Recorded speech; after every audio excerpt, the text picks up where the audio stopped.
Hello, welcome to Man Matters Podcast with Nate, Derving.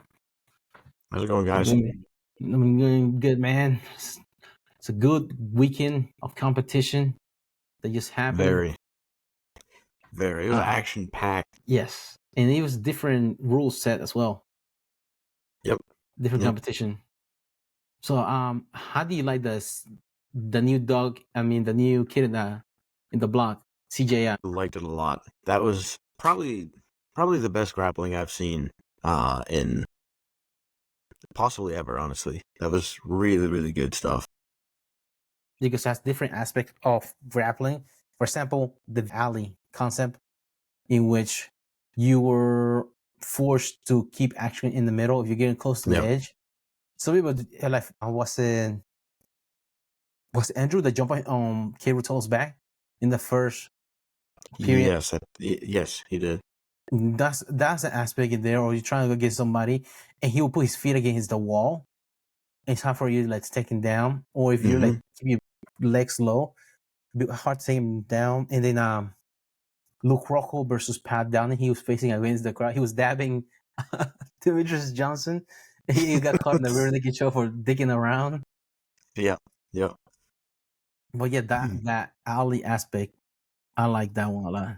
It did too. I think that's the best platform I've seen. A lot of it too is that you don't have to reset, which is amazing because then it can just keep going the whole time. Yeah. That's kind of like, it's one of those bummers because like you can be in a good position and have to reset because you roll off the match or whatever. But that alley is like, you have to keep going. It is what it is. You can't really get out of bounds. Yeah. And they're like, I like that. Because some of the referees, for example, ADCC, they'll stop you, reset, and they're like, okay, hold on, let me see where your hands are. Okay, come on, middle. And then just go reset again. Yeah. That was good. Yeah. I mean, I appreciate that part, but even still, it's a little bit of a break, you know. Sometimes I feel like some people run to the outside so that you can reset. It kind of gives them just a little bit of a breather. I don't know, just keeping the action going. I feel like that's one of the aspects of grappling, is that it's so grueling, and you can just wearing people down is a major part of it. So resetting, I think, is just, especially if you have your guesting as your ace in the hole. That, like, for example, Andrew Tackett versus Nicky Ryan. That the pace that he put on him, he looked like he wasn't even trying. It's like, dude, it's Andrew Tackett he was going against. Dude, he mauled Nicky. That was crazy. I think he got a outstanding grappler of the tournament. Yeah, most exciting. Exciting grappler. He won it, Andrew Tackett. Because I think that was well deserved. Yeah, I think he earned his place by the way he against K. Rutolo, the semis, that match. Yeah. He came down to the last what, 20 seconds or so.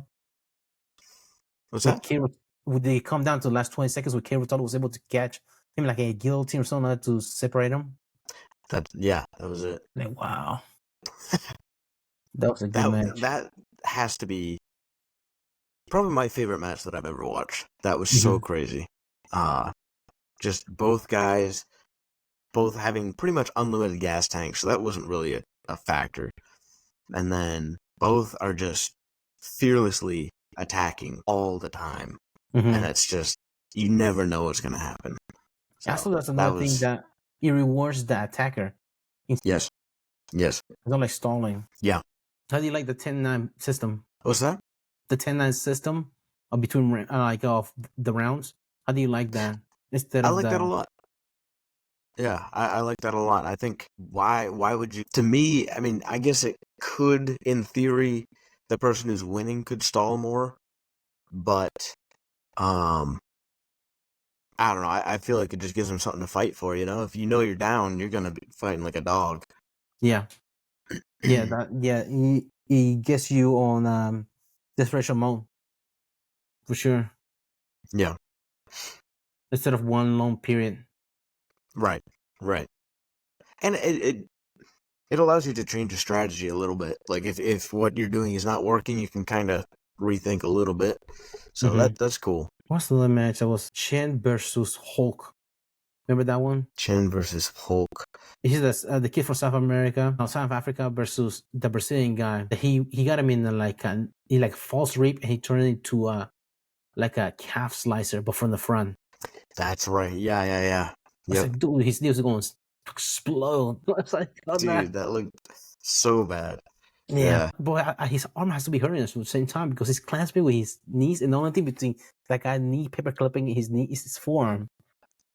It's like, how do you keep that grip there? I don't know. That's a good question. Oh man, it has to hurt. If you do like calf slicer and your chin is just burning in front of a calf slicer, come at your forearm or look like trying to explode somebody's knee like that.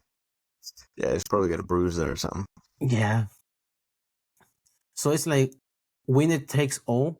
That's what the tournament is, because there's no third place in this tournament. It was $10,000 if you show up, and then $1 million. So the difference between a winner or loser is what? What is it, like 190,000? No, not 190,000. Yeah, 900. Yeah. So like that's a big difference. Yeah, it pays off to win. Yeah, I'm surprised we didn't see more like injuries. To be honest, yeah, there was a couple. I thought it was gonna be injuries with Craig Jones versus Agabi. Yeah, but she wasn't going to have. She had no intention. No. God. But dude, I was scared. I did not want to watch that. Yeah. Pop. For sure, they're gonna make some news. Craig Jones gonna get canceled for beating up a woman. Right. Yeah. He got a woman's leg. Jesus Christ. Yeah. But got the choke. No, Ffion Davies and my current Dern match. That one was fire. That was. Mackenzie Dern didn't stand a chance. Yeah. Oh my gosh, she's got annihilated. She said 5 years since she competed in grappling. That's what she said. Oh, was it really that long? Yeah. I can't remember. Because she posted on her profile. I'm surprised. I expected her to have the advantage of like the MMA. You know, they put on the heat. They come out. They come out with force. But Fiona had all of it. I mean, she started from the beginning, just initiating everything. Yeah. I think Mackenzie she initiated that one for, was it a Russian? They turned to a headlock and then jumped to the back, climbed through the triangle from the back, and she got the Americana torque to finish. Yep. And it was just 3 seconds.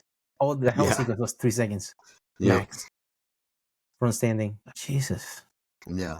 Well, she used the ramp pretty well too, which I was a little bit surprised. Like in the beginning, that's the first round. That's how it was round 2 that she got finished in, right? Yeah. Yeah. Yeah. The first round, she used the ramp pretty well, which I expected Mackenzie to be a little bit more wary of that, just because she's had the cage. But yeah, it was. I don't know. The strategy coming out was just not there for her. Yeah. Yeah, it was something else, man. That was a good match. It was. Somebody called her out, Ffion Davies. Who was the lady that she called herself the GOAT in ADCC? She went against. Was she the one she went against Helena? Wait, really? I think she called out Ffion Davies, who's like the best, and she's trying to challenge her. Helena did? No, the girl that went against Helena. It's a Reba something. I can't remember her name. She called herself the GOAT. I think I know who you're talking about. And then Fiona just like ended that lady, didn't she? Didn't Fiona go against? I'm not sure, because the lady I think last time she won something was, I think it was IBJJF 2017. She won something, and she had never won ADCC. The lady. Okay. She beat Elena. She beat a 17-year-old in the finals. No disrespect to Elena, because she's a freaking stud. That unreal. Actually, to be honest, I missed day 2 of ADCC, so I gotta go back and watch that one. But yeah, I missed all of that. I didn't watch. Yeah, I watched some of them. I think it was the night before Peña. That same night, but I watched some of the matches before that, like Mika Galbao matches. Yep. And then after that, Mika Galbao, he's fun to watch. Oh, speaking of, he was Wagner Rocha is the bracket in the final. Wagner Rocha. Wagner, was he? I I don't. want to I say he honestly don't was remember. because he's another guy that's on the juice. He's turned back. He Yeah. found the Phantom youth in a syringe. Yeah. Because like 40-some-year-old and he just jacked Yeah. to the gills. Yeah, and he's not like old man rolling either. He's taking it to him. Yeah. Yeah, he was pushing the pace the whole time. So Yes. whoa. Wait a Whoa. second. I was listening to the enhanced game guy, Mhm. Guillermo, something that's his name. Lately, we'll talk about enhancing drugs later on, a different episode. But I'm looking forward to that one. Yeah. Enhanced games. The Oh yeah, some of enhanced those. games. Yeah. Just I mean, some of those. that's basically jiu-jitsu right now. Yeah, technically. Like, what is the jiu-jitsu in the Olympics? Check out the bloodstream. They have high octane gasoline running through their veins. Yes. There's no way, like, man. Like, why is Cyborg's nipple so hard in during the match? Like, I see why. All the stuff that's running through his veins, that's why. Yeah. No, there's a reason he doesn't compete in IBJJF anymore. Yeah, and he takes second. He never wins. So doesn't get to Never. test. Yeah. I said you play second, you don't have to test, only winners. Yep. Then, hey, I will never win. 5 times silver medalist. B team stuff right there. Nah, but yeah, it's one of those guys nowadays, man. Jesus Christ. Yeah, I know. It really is wild to see some of these really old dudes out there. Because you see, like, Cyborg in there competing, and you saw what was the guy that Gordon Ryan wins in the second day? Oh, Because Verdum was on the sidelines for that match, and you can see Verdum is around the same age as Cyborg, and they don't look nothing alike. Yeah. And Verdum is a heavyweight. Okay. Well, what happened to his genetics, man? Hey man, he's young, you know. Yeah, he found youth again. Yeah, he found that youth. He's that taking youth juice. He's taking was it Centrum vitamins? Is it Flintstone vitamins? Flintstone vitamins are really kicking in and working. He never skipped those Flintstones, yeah. Yeah, but man, yeah, I like this weekend competition, man. That was good for the sport. It, like also just good. The Buffalo, even though like they're like kind of like against each, not necessarily against each other because they were taking away from competitors from competing another one. For example, Gabby Garcia, she said she wasn't introduced into the ADCC Hall of Fame because she was participating in the CJI. Yeah. But it's good for the sport because it puts the element of competition and puts some fire on the other organization. I'm very curious to see if ADCC raises their. They're gonna probably have to do it subtly because I can't imagine they want to just cave, but I think they're gonna have to because already I think Mika Galvao said he would go to CJI if they do it again, which they are planning to. So they're getting more people. Is it gonna be every year? Or is it gonna be every 2 years? It's every year, I believe, is what they said. Yeah. Because remember, ADCC is every 2 years, not every year. So I was wondering if they're trying to compete against ADCC every 2 years or if they're doing it every year. Right? Yeah, it's hard to say. I mean, to be honest with you, there's a part of me that wishes they were not on the same weekend because I feel like I don't get to see many high-level jiu-jitsu competitions. And then this weekend, it was just like the entire weekend was devoted to watching jiu-jitsu, which is fun, but it's hard to get things done as well. It's hard to digest of how much stuff is going on as well. Yep. So, yeah. Because I think Nicky Rod was going at the same time as Felipe was going against Gordon Ryan. Yes. I had both on at the same time. Yeah. Did you watch the Gordon Ryan matches? Yeah. Okay. I haven't seen the second one, but I'll be honest with you. If Gordon rolled like he did against Penna, against Nicky Rod, I think Nicky would have destroyed him. That's what I was saying. I was also talking with Devin. Devin's a big Gordon Ryan fan. And he said the same thing. Much as I love Gordon Ryan, if the Gordon Ryan that went against Pena went against Nicky Rod, Nicky Rod will run through him. That was crazy to me. I've never seen him roll so just slow and not. I don't know. It was just not there. Lethargic. All the trash that he talked about. I mean, this is a guy that beat you twice already. Yes. And he got Yep. caught in the bear trap for like 30 minutes out of the 40 minutes they were going against each other. That bear trap, I don't know how that knee didn't go out. Yeah. I don't know. He just reaping that knee. That really blew my mind. How did he It was score not the a 2 points? Was it a guard pass? It's a takedown. Takedown? Okay. Yeah. Because I can't remember what he got the 2 points from. Yeah. It was. Yeah, they were close to out of bounds, and then he ended up like rushing into Panna as they were kind of moving and took him down into the center. The second match, he won 21-0. Oh wow! Yeah, I think it was 21-0 while I was watching it. But some of those points that he was scoring was he went into like 10 minutes coming in. He had double unders in half guard, so he would go into full mount, and then he would let him get his leg into side control back into half guard, roll it back into no. Okay, So it wasn't like really like ragdoll. He just scoring points, easy points. He did like 10 points just of that. Wow, He's it's like a like, naga. yeah. Well, yeah, I think that's most of that I saw was of that right there, just half guard, full mount, half guard, full mount. Yeah, that's disappointing. Yeah. And then Magali. So I was talking with Sam at class today, and he's saying he thinks the guy's got enough squeeze to submit Margali like that with a Darce. I feel like Margali must have like really messed up his shoulder, and he just knew like there was nothing he could do at that point because he tapped awful fast. I have a really hard time believing, with how much pride he had on the line, that he would have tapped that quickly. You know, because even it was the other shoulder that he got Darce. The back shoulder was in the bottom. Yes. Yeah. He just went out against the purple belt. Yeah, talk about humbled. Yeah. Against the purple belt. All the trash he talked. Oh my gosh, his trash talk is so cringy. I can't stand that. I love watching him roll, but my gosh. Henry Cejudo? Yeah, it's up there. He knows at least Henry Cejudo, he knows it's cringy.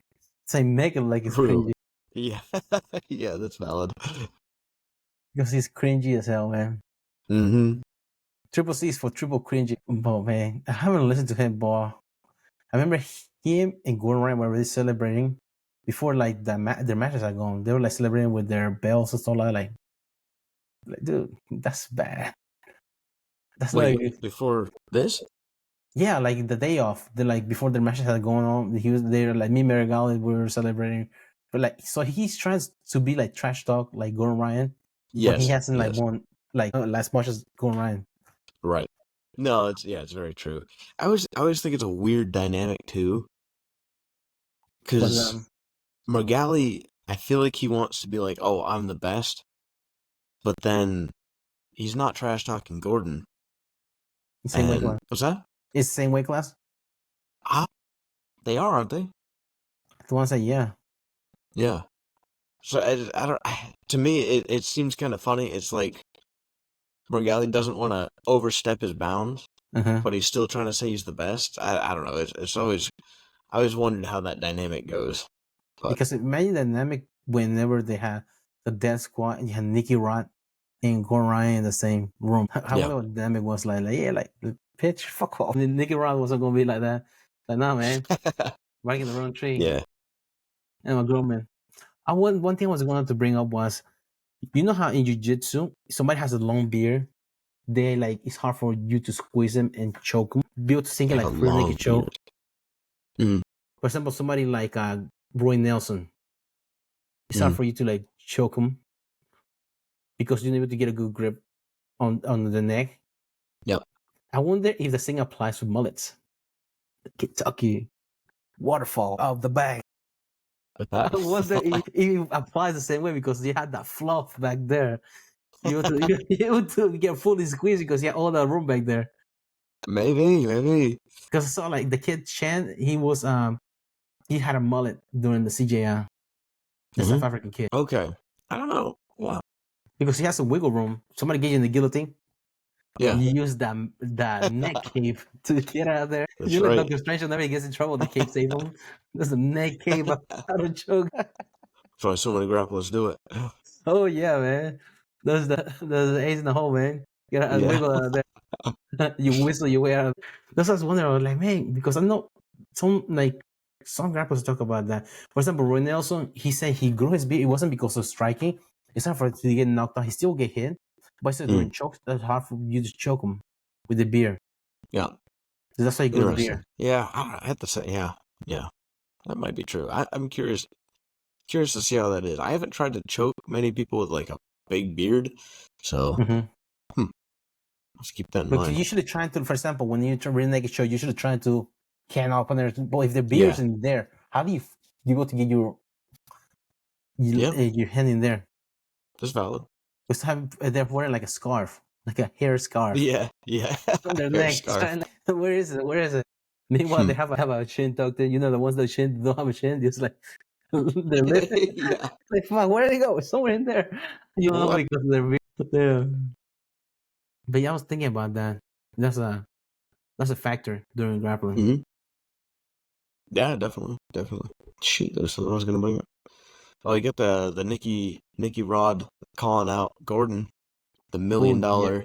$1 million. Dude, that's brave. Yeah, yeah. I picture this going in a way that Gordon tries to come up with some like weird rule set to try to like spin it in his favor, and Nicky's not gonna go for that, and then it just won't happen. That's kind of the way I see that happening. Yeah. But I don't know, we'll see. I don't remember him mentioning Nicky Rod in the second match, the second super fight, the second night of ADCC. Yeah. Because I don't think he mentioned anything like that. He called him like a rat, Nicky Rod. What's that? He called him like a rat. Oh, really? Yeah, he didn't mention anything about having a match with him. Yeah, and I was talking to Devin too. He said maybe he might not be able to do it because maybe he's contractually bound with flow grappling. Because remember, he does who's number one? That's flow grappling. Yeah. In ADCC, flow grappling. I'm not sure if he's like contractually bound with them. Because remember, at one point he was with one championship. Then he got sick. Yeah, that's and he signed with the UFC. He got sick again, and now he's with who's number one. I didn't know he signed with the UFC. He signed with the UFC for a little bit because he was he went to matches, stuff like that.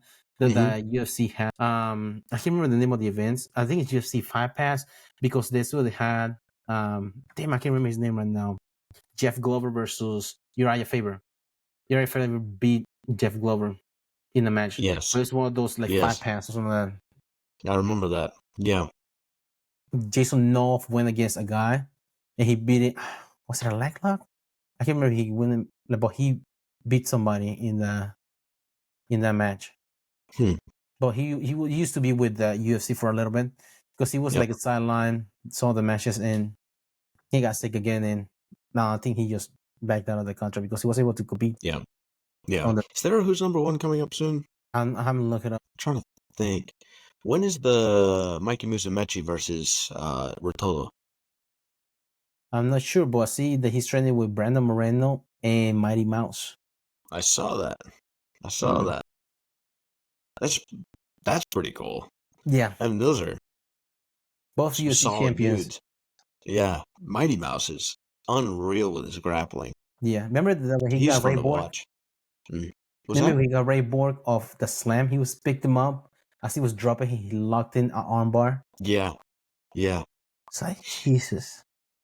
And that was at the end of the round, too. Because he locked it in and tap out. Well, it's not only that, but he's good in the gi as well. Yeah. Because he won that. Didn't he do like an absolute tournament or something like that and beat a guy that was way bigger than him? Like 300-pound guy. Yeah. That's pretty cool to see. I want to say it was a bow and arrow that he cut him in.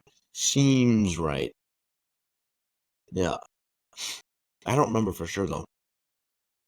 Have you tried to do it? It's like a helicopter choke off a bow and arrow. Off of a bow and arrow? No, I don't think so. So usually, you know how you roll?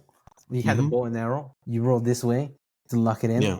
But if you know to lock it in, if this leg, instead of you jump over it this way and go the other way to grab the arm.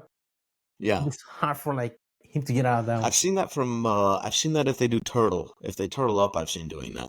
Yeah, I don't know what they call that, but it's called like a helicopter choke. Is it helicopter? I think clock choke as well. I think they call it.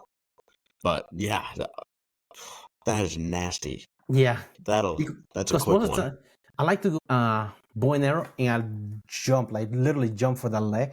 Well, if you miss the leg, it's gone. But you have a helicopter, you only have to go for the. That is true. I never really thought about doing it from the side like that, but I mean, it makes a lot of sense.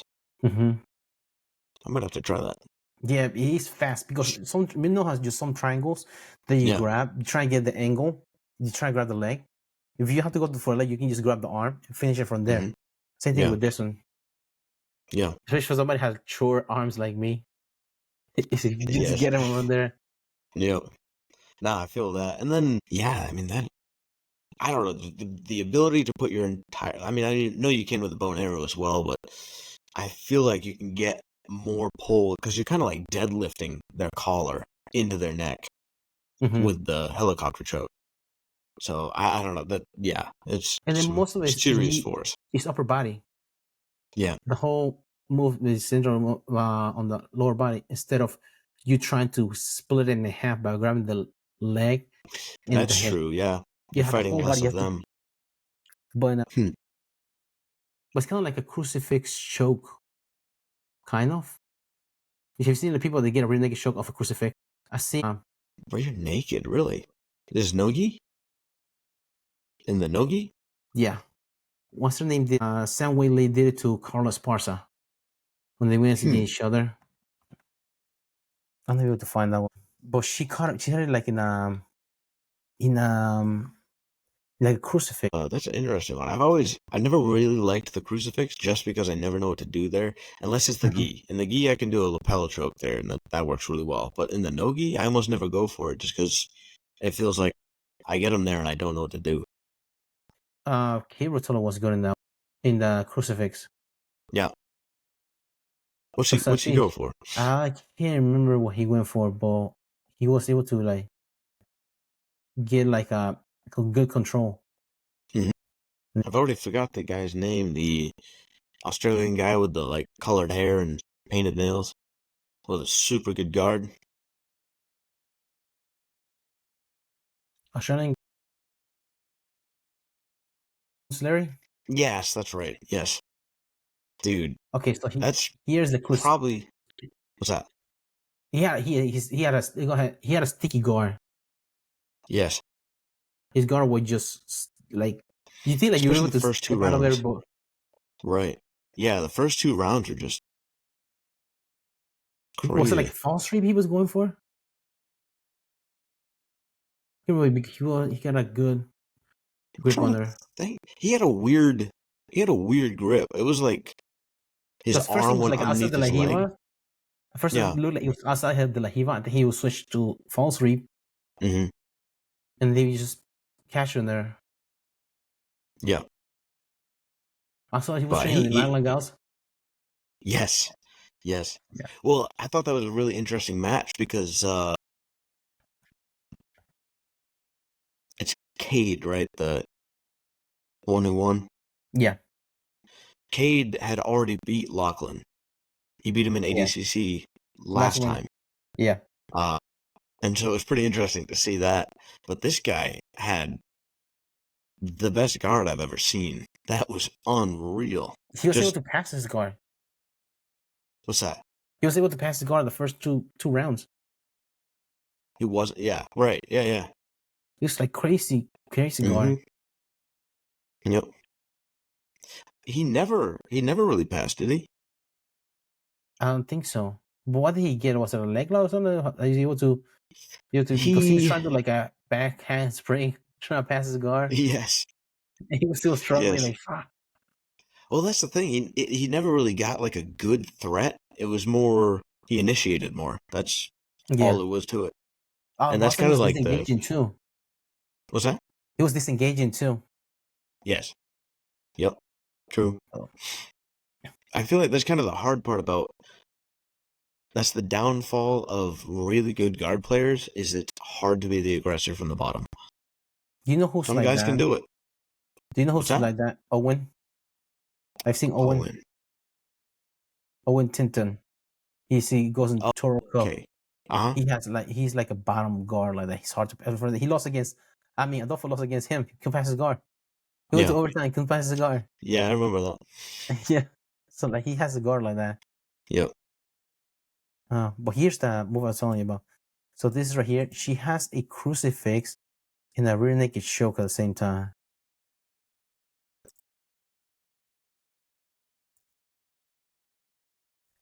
We'll play. There you go. So she had a crucifix. So she had a crucifix right there. Mm-hmm. She let go of the arm. Here you go. So she got a crucifix right here. And then there you go. She rolled and she had the rear naked choke from there. So let go of the arm. I think she locked from there. Yeah. Okay. Yeah. Yeah. So instead of wrapping around the torso, she wrapped around the far side arm. Mm-hmm. And you finish rear naked choke from there. Because a lot of people worry more about their hands, trying to get him out of there on the crucifix. And trying to bridge out of there. And that's what the neck get exposed for. That's very true. Yeah, that's definitely a thing. Huh. That'd be interesting to have somebody try that on me. I feel like it seems like you should be able to get out of that. It doesn't seem like you're secure enough, but I mean, I'm sure she had it in tight. Oh, really? Oh, yes. I hate it. Like, I know this thing is coming because he loves going for the crucifix. Like, damn it, here we go. So I have to fight out of there because this thing is coming. And every time he pushes me down, he waits for me to post my arm down. Looking for the crucifix, I just elbow in. Like, don't hang over the crucifix. But yeah, man, that's miserable. Yeah, for sure. Yeah, man. Well, you want to talk about today's episode? We want to break talk about that'd be good. Okay. So first, we're gonna do an introduction to strength and conditioning. So the strength and conditioning, there's different aspects for strength and conditioning, in which you have. It depends on the goals you want to do, level of fitness, because you don't want to be like jacking heavy weight with shitty technique that you saw on Instagram reels. That's how you get injured, and then you go back to ground zero because you can't. Then you have to rehab all that shit. Right. So just do whatever you can. First of all, you just also between strength training and conditioning, because there's a different them. Have you seen like people that do like powerlifter? Yes, but those bodybuilders, they spend like 4. Yeah. So just lift, rest, lift and rest. So you like to break down muscle and have their own way of lifting. And that's different compared to like doing exercise for time and trying to get as many reps as possible with good technique. Yeah. So for example, strength conditioning fits into athletic discipline, fitness. I like my personal experience. I like to use strength conditioning to diagnose where I have injuries. Because, for example, sometimes you feel like you have a round of going something the day before, and then you're doing pull-ups. Like, oh man, my back is tight. That's bad. Like that's how you find out you have like short range of motion instead of on one side of your body than the other one. It also helps strengthen those.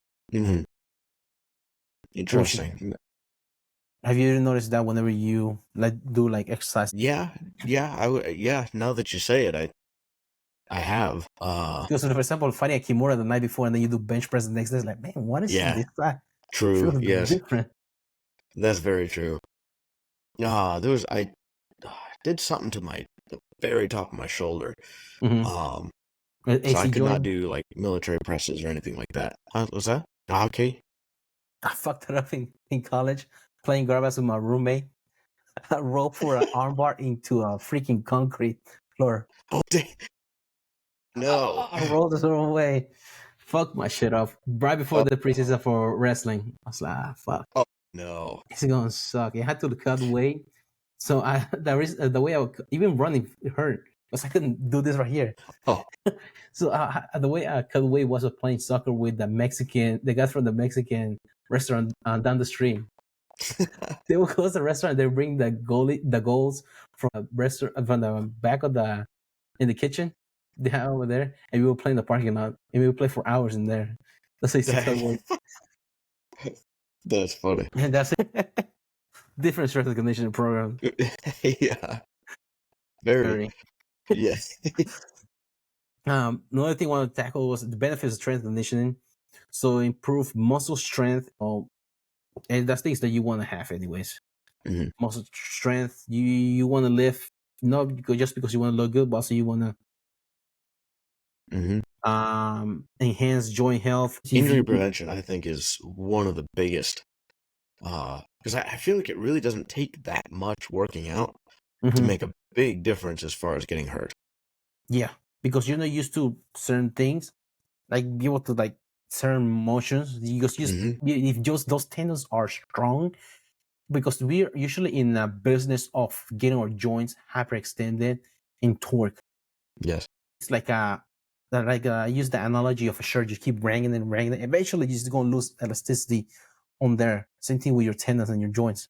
But if you do strength with strength conditioning, Yep. over No, time, that makes all the sense.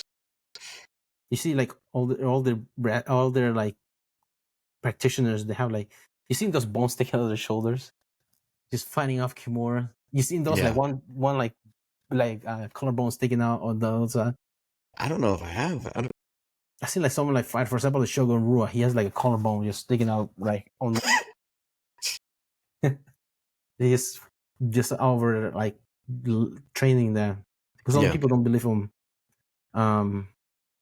Strength conditioning. I know that's gonna be my segue to the next point, was that increase in bone density and reducing the risk of osteoporosis. For NASA, they practice I can't remember how much they do, but every day they have to do strength training while they're in space, so they won't. It's not that they won't lose. It's matter of the amount of time they will lose bone density, but at least it doesn't diminish as much because there's no gravity in space. Oh, okay. So you still have to be able to do some strength conditions. By the time when you get Earth, you'll be all flat because you're used to gravity again. Yeah, that always amazed me. Yeah, just the difference that makes. But yeah, for some reason, I think what's his name, Neil deGrasse Tyson, when they talk about days in space, he said that if the Earth spins clockwise and the satellite goes counterclockwise, it takes 45 minutes to go from like make full rotation of the Earth, and that's counts one day. That's interesting. So put things into perspective. So how many times? So how many 45 minutes are in 24 hours? So that's different days in just within one day. Things get weird when you go out in space. That's crazy. Yeah, like the laws of physics, they're different. Yeah. Out there. Yeah, feels like it.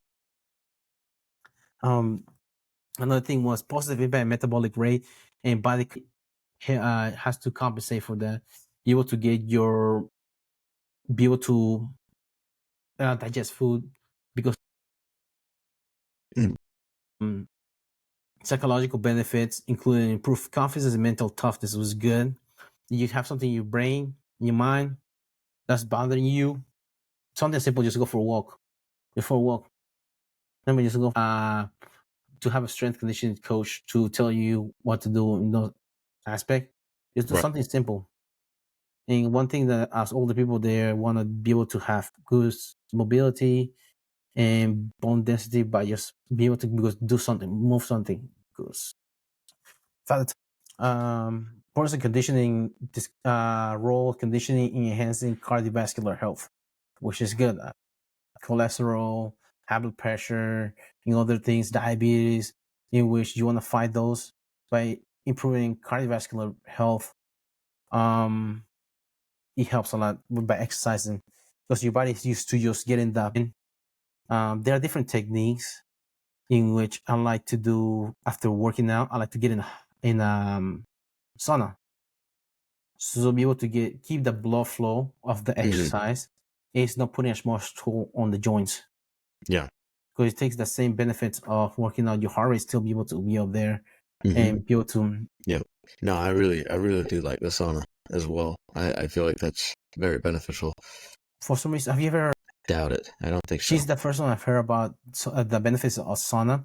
When she was injured, she was able to do as much workout. She said she was able to lose muscle mass because she was able to go into the sauna. Because she was able to work out as much.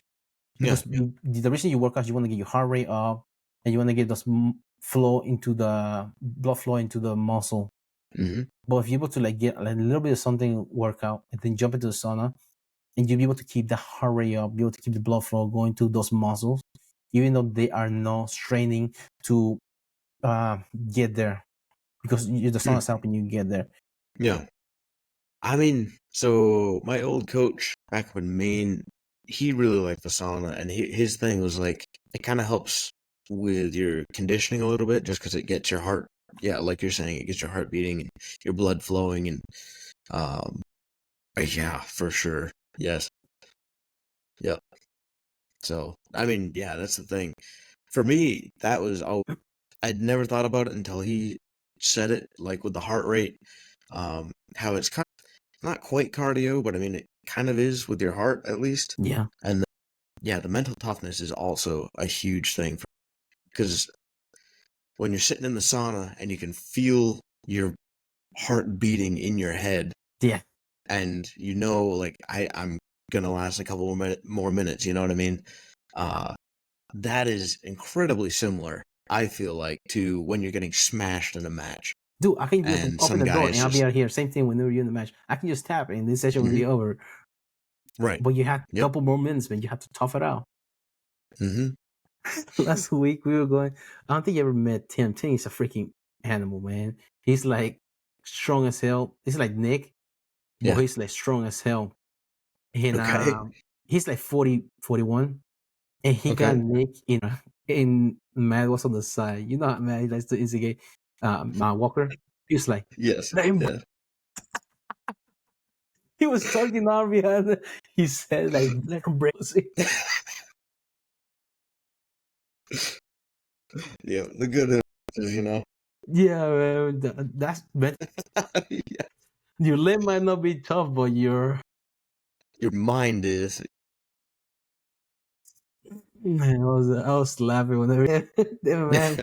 It's a family class. We're all friends, man. You want to break out our arm? Ah, man. Another thing I want to talk about is role of conditioning in recovery and reducing fatigue. The more you're able to, also you have to take into consideration recovering, because that's when your body repairs as a part of your conditioning and training. You can just keep redlining. You're gonna hit a wall. And you're just take recovery. And also, the more you work out, also the less fatigue you will be. In certain scenario, different people do different type of workouts. The ones I do, I usually like to do like kind of like similar to rounds in Jiu-Jitsu. So be able like so for example, the next one is gonna be special individual needs. I want to go over. Well, I went over yesterday. So I have my workout. Just an example. So you should like to break it down. Warm ups. I like to do some mobility exercises. So mobility is important, because if you don't have mobility in certain things, you're gonna break. For example, like Americana. If you like your range of motion is shitty, somebody getting Americana, it's easier for you to snap your shoulder. Like you have full range of motion and be able to get out. So for yesterday, I'm doing the strength training, but I did like warm up. It was 400 meters run, rest a minute, then 200 meter, and then rest a minute. And then I did 2 rounds of dumbbell snatches. So it's like from the ground, pick it up above the head. On my left side, then hold a plank hold 20 seconds in the push-up position. Then do the right side, dumbbell snatches, and then hang from the bar for 20 seconds. Just isolated exercises. Perform. And that was just the warm up, and then just jump straight to the workout, which call it like metabolic conditioning. So for time, this one I think was like 12 minutes. Just gonna be repetitive. It's gonna suck, and it's just gonna be repetitive most of the time. So it was 20 hang dumbbell power cleans. I use kettlebells because it's easier. to maneuver. So it's like 35 pounds, power clean, 20 of them. And then 20 handstand push-ups. Just like put my feet against the wall and just do handstand push-up. It's like shoulder presses, especially bodybuilder. 20 pull-ups and then 200-meter run. Then after that, do 20 power cleans again. Do then 20 pull-ups, 200-meter run, 20 more power cleans, 40 hand release push-ups. Those sucked. 20 pull-ups and then. Dang. So whenever you're on the run, because also you have to. I usually like to change things the way, like, because I can run on the treadmill as much as I will be able to, like, an elliptical, which I should take into consideration. According to your level of fitness, if you're able to do certain, you can always accommodate for something else. But yeah, like that extra was 12 minutes. He just, when the 200-meter run comes, just go. And then, that's crazy. We used to do stuff like that again up in Maine. When I was training with my old coach, we would do circuits. A lot of times, he did a lot of like kettlebell stuff. We'd hit a bag, speed bag or something in there, and then we'd have like one or two groups rolling, one or two pairs rolling, and we do a lot of snatches. What do you call it? The ones where you're laying down on the ground with the kettlebell and you stand all the way up. Turkish get-ups, that's right. Did a lot of those, and we just do the circuit, like keep going around and around and around, and that was definitely the best conditioning I'd ever had in my life. Because it's more specific, because you have to think about being explosive, your core, being also have to you have the coordination to be able to do those movements. Because our Turkish get up, just like, for example, having doing those 5 of those. Yeah, for sure. It's funny too. I mean, it makes sense, but I didn't realize the extent of it. That kind of conditioning, not only could I go for longer sessions without as much fatigue, but also I could recover so much faster. I remember doing that, going, and then like grappling with somebody and just being absolutely dead, and then it would take 2 minutes and I was ready to go again. Like, yeah, that's what I like about that kind of training, because it is rounds. So, for example, you have the part of the lifting weights, you're able to recover, but you're still doing motions. Kind of like whenever you're grappling, you're not going at fast pace, but you still be able to move around certain. And then when it's time to go, just go, and then recover a little bit, but you're recovering as you're still moving at the same time. Doing. Yep. Yeah, no, that's very true. Do you have you probably use an app for your workouts, or? I use Trifecta. That's the name of it. They have free workouts in there. Basically, like CrossFit workout, but I like the way of their method. Some things that I do, like, for example, and like I like to scale the workouts. Some workouts I can do. For example, a day I got armbar 4 times. I won't be able to do pull-ups, so I have to do ring rows instead of. And anyways, whenever I'm trying to pull somebody, I don't pull them from back here. I pull them from here most of the time. During when we grapple, which that's why ring rows come in handy. And when I pull, I don't use my arms. I use my shoulder blades, pull them back, and then pull myself up. Which that's what you want, kind of like rowing. Yeah, no, I found the same thing. I wish I knew what the machine was called. They just got one in the gym I go to. But it's basically a row machine, but the angle is more like a little bit up and pulling down, but it's very similar to, like, if I'm in guard and I'm like pulling somebody into me, so similar to that. So I really, really like that one. Is that the thing you pulled out? Yes. Those things, I have never done it, but those things look. I think so. That sounds very familiar. So that step climber they have in the gym? Yes. So they have one like that, boys, a ramp, in which they have like 2x4s, in which you are bear crawling uphill. Oh God! The whole time, bear crawl, 45 minutes, just that. That's the reason they call it Jacob's ladder. because it's a sentence.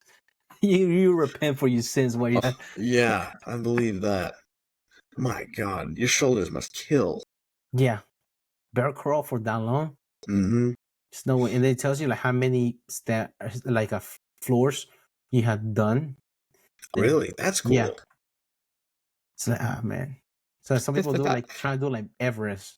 Like, fuck you. No way you to do that. Mm-mm.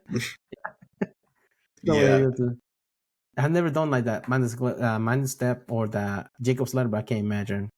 Mm-hmm. Yeah. I better. Yeah, like oh yeah, they feel like a bear. Yeah, not as strong, but that much hairy. It's like, Right. Right. just full Yeah. beer, girl. Just keep going. In full hair, a whole The mess. yeah. Well, there was I have done it in class before where usually it's in the gi and you do the bear crawl with somebody on your back. I have done those before, and those are also brutal. Kill your shoulders. Works pretty well though. I mean, it's a pretty real situation. Could very well happen. Yeah, But I had nightmares from our wrestling coach. He had a master's in strength conditioning, and he will make us do shit, unnecessary shit that was painful as hell. For example, stadiums, you go running up stadiums. yes. He have us do that, like, wheelbarrows. Somebody will grab your feet and Oh you're just God. with your hands the whole way up. Oh God. That'll also build your willpower. Yeah. So some people were able to like kind of like cheat on it because they were able to wrap their legs behind. And lift it up a little bit. Yeah. Ah. So the opponents, like your partner's holding by the hips. Mm. It's like, but still, man, like going up that Oh yeah. still sucks. No joke. Yeah. Body carries. So like you carry somebody on your back, like a backpack. So we used to grab the guy that was on the back. I try and grab his wrist, so we were to like hold him up. I was actually holding his wrist, so his wrist I was holding to be able to carry him up there. In which do make sense because whenever you're grappling, you grab somebody's wrist, you're used to that grip. Yeah, But that your makes legs. sense. One time we were getting ready for regionals. Coach, they had, so for lower weights, I think it's 25-pound plates, and like heavier weights, they had to carry 4-pound plates. And the 133-pounder was coming down the stadiums with a 45. Yeah, we have regionals in a couple of days. This motherfucker fucking shit up. Coming down the stairs with a 45-pound plate.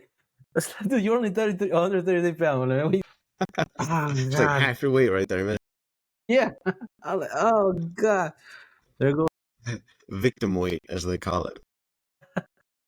But man, that condition that he used to put us in, man. He used to love doing a 6 a.m. swims. Take us to the pool. Yeah. So you have to just get a conditioning. And also, it's not as heavy on your joints. Yes. As running or lifting. But we're swimming and be able to get your breathing because it's hard to catch your breath. Yeah. Yeah. A very limited time to get your breath. Yeah. And then going, how you talk a lot about hand fighting. You used to do hand fighting by putting your partner on. That's one of the. How'd that work? What? Double under, front hand lock, single. Nice. Anything like that. Do you hold them on the water for 3 seconds? So. Thanks. You're not just gonna, lay down and let somebody do that to you. Oh no, man. Some good motivation right there. Yeah. But yeah, man. Yeah, those all stuff they used to make us do, man. They were brutal, man. Yeah, man. I remember the first year he used to have us doing like sometimes 3 a day before the preseason. But I don't remember getting tired the whole season. After that, he backed off because we had a different strength conditioning. But I remember the first season, I remember getting tired. I used to get my ass whooped, but I never got tired. Yeah, I never get tired in there. Mm-hmm. You've got Wow. Yeah, that's pretty good. I mean, Mhm. yeah, definitely worthwhile. One thing I've noticed too, I mean, there's obviously more efficient ways to do it, but I have noticed like a big part of it is just getting in there and doing it, doing something like lifting weights, doing, because your body will benefit hugely even off just simple workouts. yeah. Uh, Just simple like Granted, 35-pound kettlebell. mm-hmm, It, you can do different exercises. You can do squats. You can do deadlift. You can do mm-hmm, rows. You can do shoulder presses, snatch, power clean, all yep, kinds of stuff. You can do tricep extension. Any of that you can do it mm-hmm. with halos, different stuff you can Oh, do. yeah, true. You can Yep. do with the kettlebell. I've heard multiple people say, if they had to choose one piece of equipment to work out with, it would be a kettlebell, just because for that reason. Yeah. Yeah, yeah. Get some goblet squats in; those are Yeah. killer. Yep. Turkish get ups. Yeah. Because you have to coordinate it with them. But also that I would think. Yeah. Turkish get ups. Mm-hmm. I seen this other guy. He had like a different aspects in which he will integrate kettlebell training with different moves. For example, shrimp. He had the kettlebell on his chest. Shrimp one. Interesting. Get ups. For he had different stuff. Like you have to look it up on YouTube. I remember his name right now, but I remember a few years ago I used to see him. You have to do like kettlebell for Brazilian Jiu-Jitsu. It makes a lot of sense. Yeah, and then because a lot of movement that we do, they're sport specific. Because our body doesn't move. A lot of people don't do those. Well, I think we cover what I was going to. For example, the role of sport, strength conditioning, improving sport specific skills that we talk about. Certain things. On Turkish get up, elbow press. When we try to get off bottom. Yes. I'm not seeing some they do like strength conditioning. I can't remember who they're talking about. Is it Flanagan? What was that his name? That he wasn't from was it Finland? He was in CJI. He was wearing like gray rash guard. Oh, Flanagan. Yeah. Or It Norway. I think was. it was from I thought it was. Yeah, I don't think it was Finland. I think it was Norway because it's Yeah. red, blue, and white. But he talked about his strength conditioning, periodization and planning. Well, I talked about before during strength conditioning around like competition time. Mm-hmm. You want to back up a little bit of that. For sure. And you want to increase mat time Mm-hmm. because you are lifting to be stronger in the sport. You're not doing a sport to be better at lifting weights. Right. Yes. If your guard is shit because you've been squatting heavy weight, Mm-hmm. That's very true. so just back off of the weight whenever you close the competition. And those heavy weights should be done in the. Yep. If you feel like you want to lift somebody, that will get out of the way. Yeah. But just back off of the weight and just. Mm-hmm. I have I don't know if this is the same, but you cannot give 100%. Yeah. You have to like focus on like if you're going like one specific sport, once it gets close to the competition. Yep. No, that makes sense. Yeah. No, that does. Yeah. I listened to a thing from Andrew Wiltsey, talking about training versus the strength and conditioning part of it, and he was a big advocate of doing your cardio outside of actual roles. He's like, he really didn't like the people didn't like the philosophy that were that's jiu-jitsu is my conditioning, because he's like, that's how you get hurt. He's like, Yeah. you really want to be able to push yourself when you're doing very specific motions, and then the training, like, yeah, you can roll hard, but don't make that your sole conditioning, because you wear yourself out and you roll tired and you do tend to get hurt. So Yeah. that was an interesting Yeah, because you think thing that about I it, heard. whenever you go running for your conditioning, you want to work on your conditioning, you don't go running with a 45 plate and 225 on your back. That's like the equivalent you're trying to run or do like perfect squat as you're really, really tired. That's not really conditioning. Right. So the higher reps, the lower your weight. And another thing also, I don't know if you have of RPEs. It's like usually power lifter, they use that. In which is a chart. There's a calculator that does like a RPE calculator. It's called for rate of perceived exertion. So they have, for example, 6 with like 60%, 70%, 80% of your Okay. um Mhm.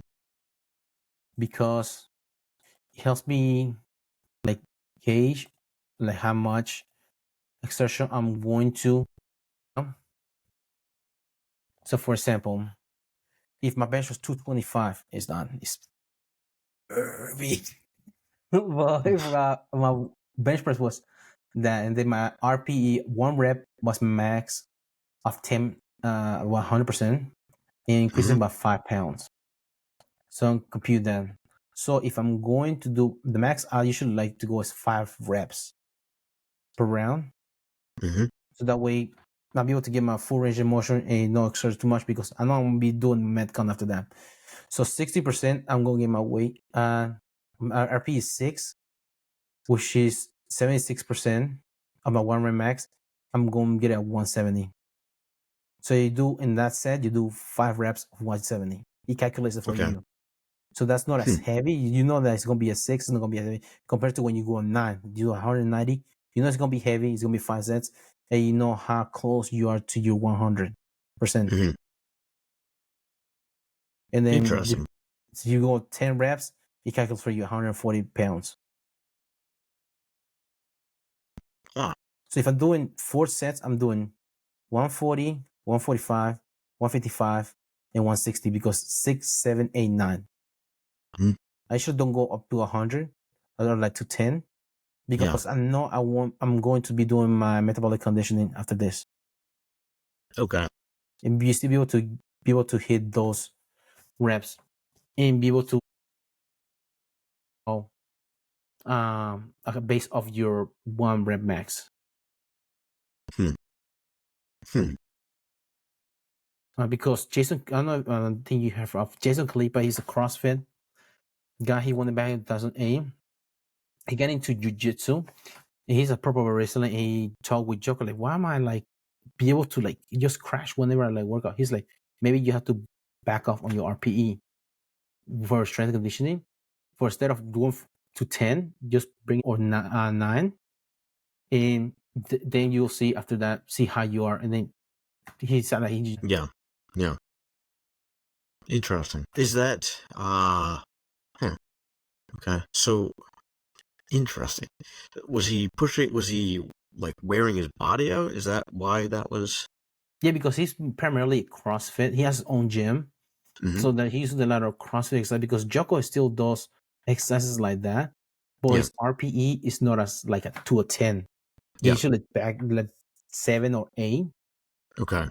Because he had like usually you want to give 4-hour window between your lift and your mat time. So he would like get his workout in the morning, and then in the afternoon, in the evening, after I record a podcast, so you will be able to roll and be able to your body does it's not Yeah. you still be able to get the benefits of your lift at a certain level, and at the same time be able to That's interesting. I think something also that really doesn't get talked about as much as it probably should is sleep and training. a lot of people they chalk up recovery to be true. Right. If you're able to recover, if you want to get stronger, sleep more. That's why you'll be able to body recover. No, there's definitely back when like Mike and I we were lifting in the mornings and then training in the evenings. And honestly, since we trained over in Lexington, it was, 45-minute drive back. So we got back like late. And I was not getting the sleep I needed. And I honestly, I felt like I saw that in my jiu-jitsu. I saw it in my lifts. I was not recovering. I was exhausted all the time. It was only 3 days a week. It wasn't like crazy, but we would get up at 4:45, go lift, get done. I'd go straight to work, and then straight from work to jiu-jitsu, and it was wearing me out. Oh yeah. Yeah, yeah. But I do feel like now, although I'm trying to get my lifting back up, because I really have not been going as consistently as I'd like to. It's been like once or twice a week, which is not as much as I would like, but I think that my sleep schedule is much better, and I'm more mentally engaged in jiu-jitsu for one thing, which is really nice. And yeah, definitely trying to find that balance there, I guess. Lunch break is an hour. Get some kettlebells in there. You're not wrong. Yeah. Because it's just like, because the good thing about kettlebells, you only need 20 minutes and you get a good workout from the kettlebells. So the day that you said you do that? Mm-hmm. Really? Okay. Yeah, because like just keep like take it to the car and just go out there, have a little mat. Just what is this pussy doing? Getting a yoga mat outside. Then you swing kettlebells. Like, oh shit, it's like cannon they're swinging. Imagine you get into a fight with somebody, road raging, and he comes out with a kettlebell. What do you do? Like, oh, just slam it right down to the hood of their car. Oh no, I'm not doing that. I had two badass kettlebell that I got from Onnit back in the day. One of them is a werewolf kettlebell. It is like 61 pounds on that. Oh wow! And then I have a. I think I've seen both of those. Wow, It's like, that's heavy though. So I love those kettlebells. Yeah, but you can like just knock it out some workouts with there. Yeah, I got my daughter one. It's a 5 pound right here. Okay. There you go. Start them. Yeah, this is work on, because there's also another thing about kettlebell, works on your grips a lot, because even though you have a grip, you'll be able to it's like rotating exercises of and you having a strong wrist too. That's super useful. Yeah, jiu-jitsu is really useful because everything is just grips. And sometimes it just twists in one way. For example, I got somebody in the Kimura, the switch, you just have to be able to hold that position, get in the Kimura, switch into. Comes handy. No, it's I've been doing a lot of Kimuras lately. I really do. Do you like to go bottom Kimura to the back? I don't know. I haven't been using that as much. I usually, the Kimuras I get, I usually start inside, slide my knee over the close side arm, and then I windshield wiper over, and I step around and like hold them onto their side, and that's usually how I've been doing it lately. But. Okay. Actually, like sometimes, like I like to get when they pass my guard, get the Kimura grip, and sometimes they lock it right there inside the thigh. That should usually just rotate around it. So that is, I do like that one. I just don't use it much. I mean, yeah. Because it's kind of like same concept as the goal escape. Same thing. You have same motion. Yep. On there. Because hard, like for some bigger guys, hard to get the control. Yeah. Yeah, it's true. Because they just plank down on the man. Yes. Like, okay. That's Yep. Did you think of Nicky Rod getting all of his subs all of his wins by rear naked? Oh, that's pretty impressive. I mean, Yep. All on red. Like he's in Vegas, better all on red. That's you think right. that's how they able to get away with it, because the money that they were for the price, you see. Have you ever thought about that? Why they did it in there? No, because they able to get away with it. Because what? That's interesting. I was thinking about it recently about that. Is that the reason why they did it in Vegas? Because somebody was talking about paying taxes on it. Make sure. So somebody's talking. Because like, oh, they do have to pay taxes, because kind of like whenever you. Yeah. It's like, oh, maybe it's like that. That's what they did over there. Also, they didn't do it in the casino. Did it in I don't know. That's I don't very think strange. I don't think that's cool. Also, another thing that I think about it, I don't think they knew what they did when they signed up. What was that? When he came out. Yeah. Oh yeah. Takes a swig. Takes a swig of liquor on the way out. Oh yeah. Take a swig of liquor before bid on a woman. Like, hey man. Oh hey, that hits a little close to home, man. Oh no, man. Back in the day. Yeah. But yeah, man. Yep. I have Renato Laranja as his coach. Yes. So He was something else. You wanna tell Don't let that Sheila beat you. yeah. Who gave him a That was microphone to wild. coach too? Huh? Who Yeah, gave I him a know. microphone? Oh man.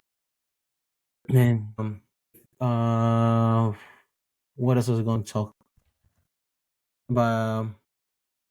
Also, like injury prevention.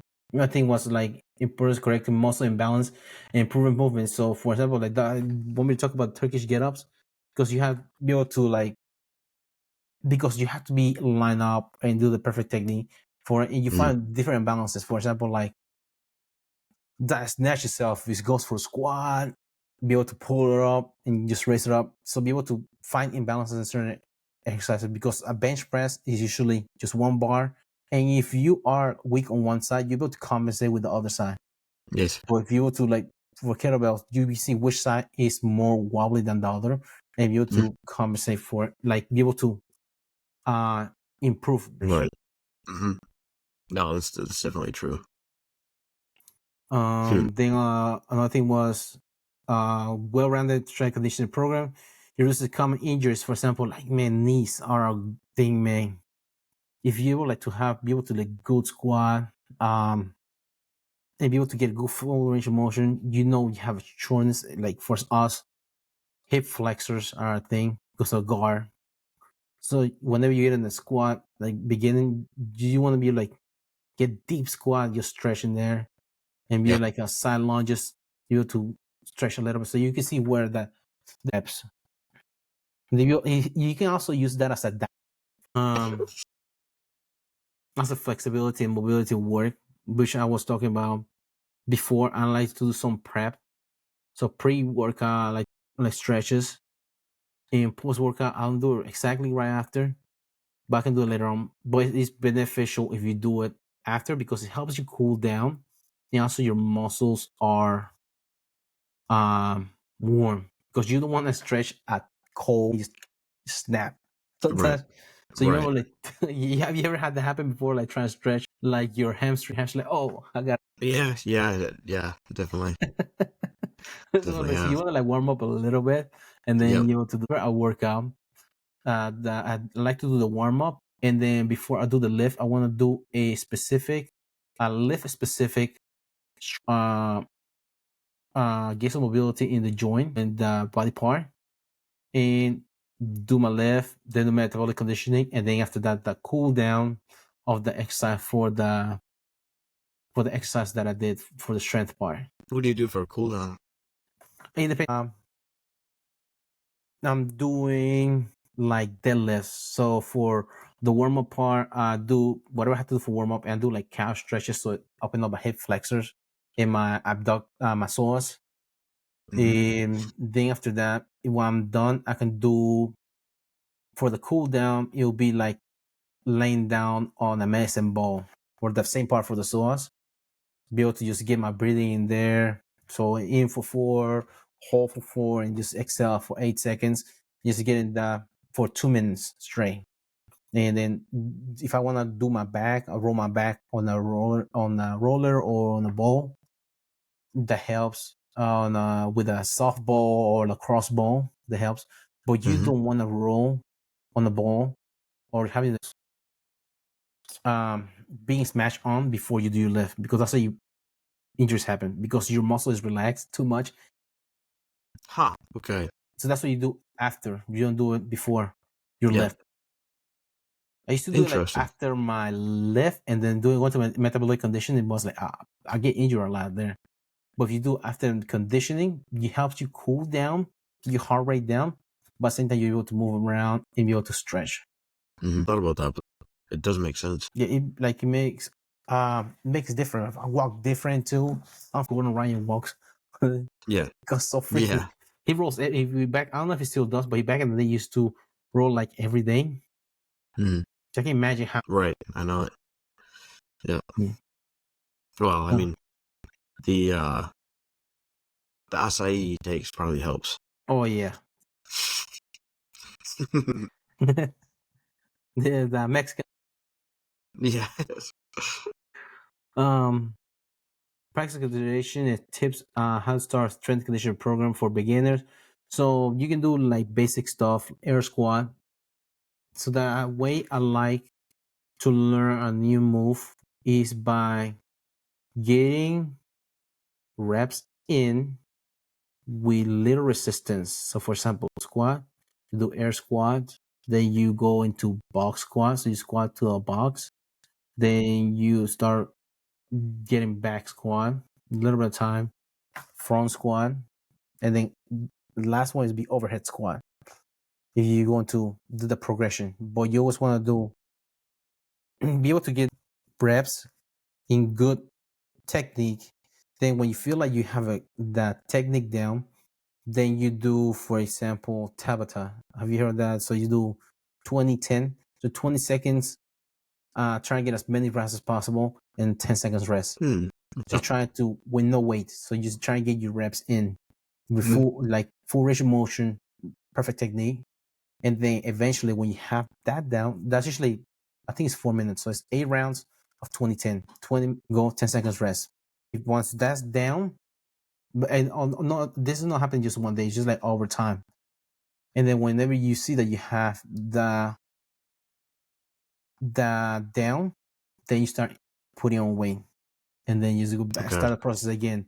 You get your reps into perfect range of motion, perfect technique, and then for time, and then you increase your weight like that. So use the way be able to get your your progress along the way. Interesting. It also teaches your body, just like we learn new things in Jiu-Jitsu, that should teaches your body how to do new. Yeah, no, huh? No, kind of like whenever we do like new technique for some Kimura, we should teach him how to do it, and we have to get like 1,000 reps before we right, yeah. Let's hit the other stuff. My misconception as far as like lifting makes you bulky and cardio kills gains. Yep. As far as like lifting, like if lifting makes you bulky, you know how much stuff you have to take to get bulky, to how much you have to lift to get bulky. You have to like 500 grams of creatine or something like that. You have to take stuff to get that bulky. And also like cardio kills gain. If not necessarily, because if your cardio is involved by lifting weights, your gains will still have, your muscles still be able to. Yeah. Most of the time, the gains that you lose is because if you're not eating enough and using cardio like for too long, because actually your muscles are. Yeah, I mean that makes sense. Definitely. Huh. Yeah, I mean I'm sure there's a balance to be had there, but I agree. I think it would be straight cardio. I don't think it's going to drop muscle per se. It just you can't run for that long. Right.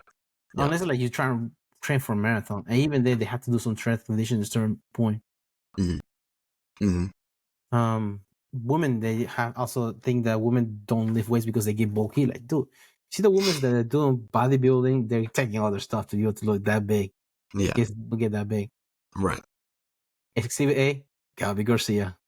How much stuff did she take? Unreal. She's not far off now. No. Maybe in recovery. And then I'll talk a little bit about the programs various age group. So for youth, you don't want to like do a heavy lifting bar and things like that. Just calisthenic work, pull-ups, push-ups, squats, just like things jumping and landing, basic stuff, box jumps. Fun. Yep.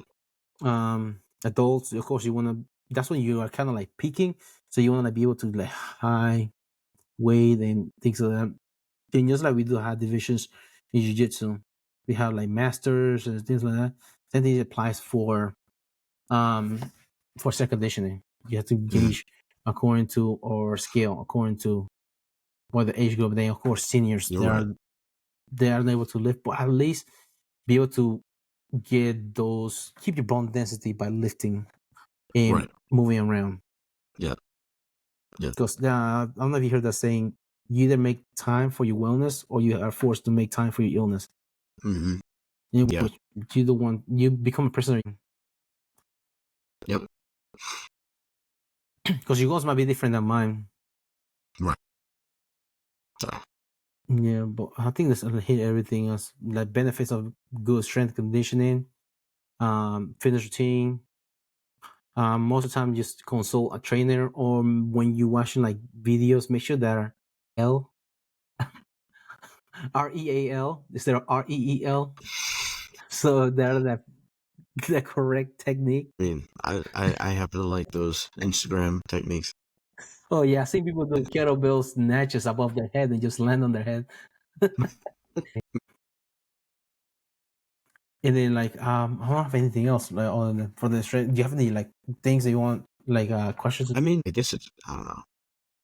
We covered a lot of good stuff. I think, yeah, something that comes to mind is like how much cardio do you do versus strength. But I mean, that kind of depends what you're training for, I guess. Yeah. Like how long of a match you're training for or something like that. I would imagine the goal would be to get your body to a point where you can go at high intensity for at least slightly longer than your match. Yeah. Yeah, most of it, like for example, the metabolic conditioning that I do, I usually trying to keep it like 12 minutes at least. But it's gonna be, that's me just going hard for 12 minutes. Because the more the faster you go is that more like the more intensity you do, but the longer you go, that means less intensity. But still it's time. Also another thing I want to talk about today was I see something recently was for like the things that we saw in the Olympics is awesome. I wish a lot of people take the same example of that and apply to the life. Imagine we just focus on certain things in life and we apply, and how much better it will be. And you don't have to be like a 7-minute mile to be like perfect. Just go you against you. As long as you're better than yesterday, that's good. Because that's the perfect person you can compare to. And I've seen that somebody said 30-minute mile and a 7-minute mile. That's valid. Yeah. So you have to start from somewhere, and eventually you'll be able to get there. But you have to do something to be able to get there. Not coming to you. The hardest part is just getting out and doing it.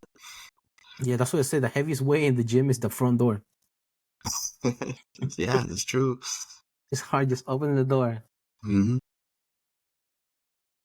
But I don't have like anything else to add for. Yeah, I feel like that was pretty good. I feel like we got a lot of content in there. Yeah. Like I stopped doing strength conditioning for some time, but once you just yes, definitely. Yeah, I mean, I remember. Yeah, the mornings when I wake up and I get out, I go to the gym, and then I go to work. I definitely feel a lot better throughout the day. Yeah, because you know that workout suck, and then the rest of the day is gonna be straight cruising compared to that workout. Yeah.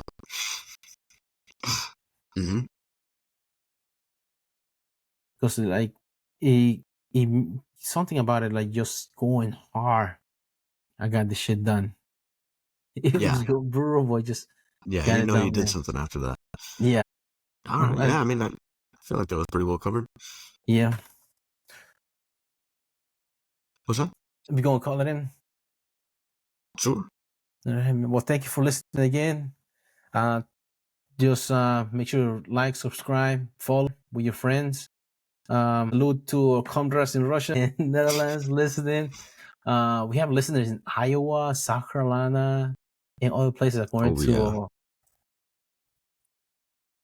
We got a new country listening. No, I'm trying to remember where it was. Different states that were here in the United States. Okay. Because we have North Carolina, Panama. Also, they have listened in Panama. Really? Huh. Yeah.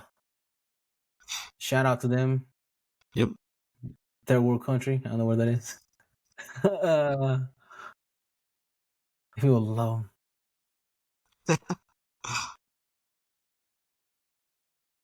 So Russia, Netherlands, United States. Okay. Shout out to them. I definitely don't either. And then Thomasville, listener. That's right. That's right. Yes, I believe so. Or at least used to be. I gotta send you this video of. Do you remember what Key and Peele? Yeah. When they had like a ground jiu-jitsu instructor. He was from High Point, North Carolina, downstairs from the mall. It was Phil. I want to say I saw that. Yeah. He had like Pretty goatee. Sure. Well, yeah. Well, thank you for everyone listening. Appreciate you guys. See ya.